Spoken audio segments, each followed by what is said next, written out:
Today, I'm going to teach you how to insert multiple rows in Google Sheets. This is incredibly useful when you need to add several blank rows at once to organize data, create space for new entries, or restructure your spreadsheet without doing it one row at a time. First, open your web browser and navigate to workspace.google.com.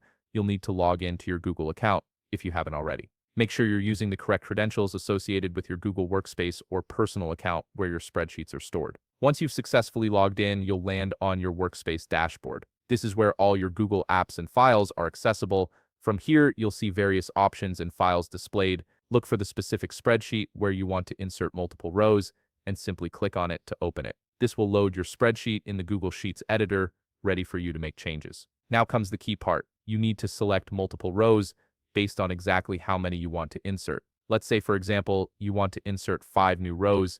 Here's how you do it. Click on any row number on the left side of your spreadsheet to highlight that entire row. This could be row 3, row 10, or any row where you want the insertion to happen. Once you've clicked on one row, hold down the Shift key on your keyboard.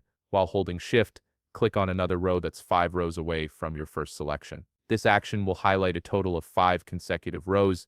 You'll see them all highlighted in blue or whatever color Google Sheets uses to indicate selection. With those 5 rows highlighted, right-click on any of the selected row numbers.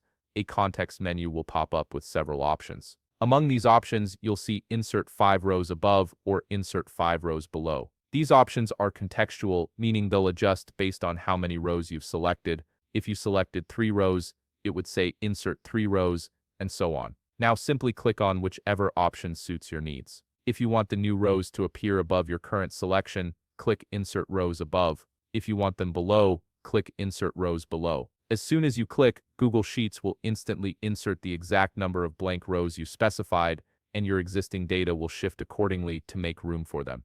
And that's it. You've successfully inserted multiple rows in Google Sheets all at once, saving you time and effort. This method is much faster than inserting rows one by one, especially when working with large datasets or complex spreadsheets. If you found this video helpful, please leave a like, subscribe, and see you in the next video.